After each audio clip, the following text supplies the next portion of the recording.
Breaking news. Russia thinks that the new government in Dhaka would lead to stronger ties with Moscow. With the newly elected government in Bangladesh at the helm, relations between Russia and Bangladesh will flourish, bringing peace and prosperity to the people of both nations. This was declared on Thursday by Alexander Mantitsky, the Russian ambassador to Bangladesh, in honor of the 52nd anniversary of the establishment of diplomatic relations between the two nations, with regard to the formal formation of diplomatic ties in January 1972, the Russian envoy went on to say, "Meaningful interaction between our countries predates that." The USSR largely supported the Bengali people in the international arena during the ongoing war for independence in 1971.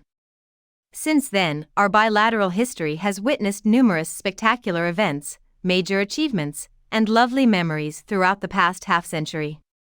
Alexander Mantitsky stated that the deep historical ties and affection between the people of Russia and Bangladesh provide a firm foundation for future achievements and common aspirations, made the observation that, despite the present instability in global events, Moscow and Dhaka have been building cooperative efforts in numerous areas.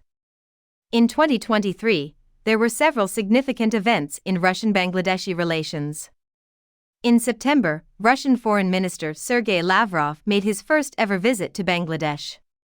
In October, there was a nuclear fuel delivery ceremony at the Raipur NPP, and Prime Minister Sheikh Hasina and President Vladimir Putin were virtually present.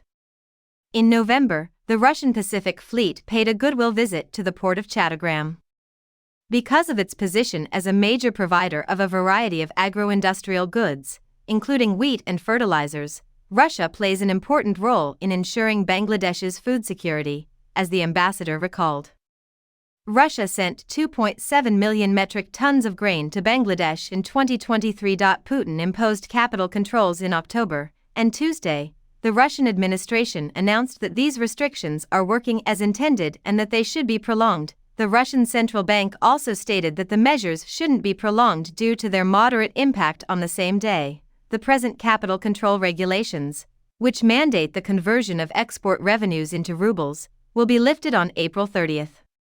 Arguments among Russia's elite over capital controls have recently come to light, revealing a schism in the country's leadership over how to best navigate an economy hit hard by sanctions, according to Interfax. The Russian government said on Tuesday through its official Telegram channel that the capital controls enacted by President Vladimir Putin in October have been effective and should be prolonged until the end of 2024. On April 30th, the present capital control regulations will be lifted, which necessitate that exporters convert their foreign currency revenues into rubles. After the ruble lost 20% of its value versus the dollar in October, they were instituted. The ruble recovered somewhat following the implementation of the restrictions, although it has lost 23% of its value in the last year.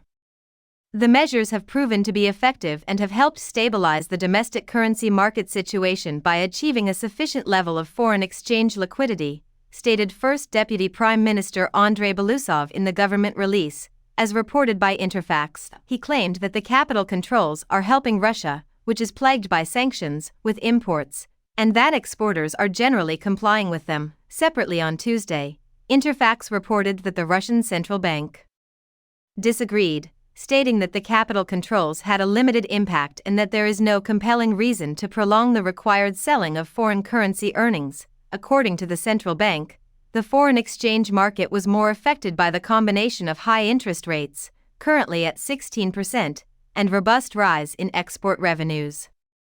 Officials from Russia's government and central bank have had public conflicts before. The main economic advisor to Putin attacked the central bank's monetary policy in August, labeling it as soft, following the ruble's decline versus the dollar. Russian central bank governor and senior economic technocrat under Putin Elvira Nabiullina rejected the accusations, blaming sanctions on shifting trade patterns as the cause of the ruble's decline. She went on to poke fun at her detractors by drawing a comparison between their attacks on the Russian central bank and the streetlight effect, a form of cognitive bias illustrated by the story of a drunk man who, instead of looking for his keys where he left them, looks beneath a lamppost. Blaming the central bank is like a drunkard's search, looking for the guilty where the light is, she told reporters at the time.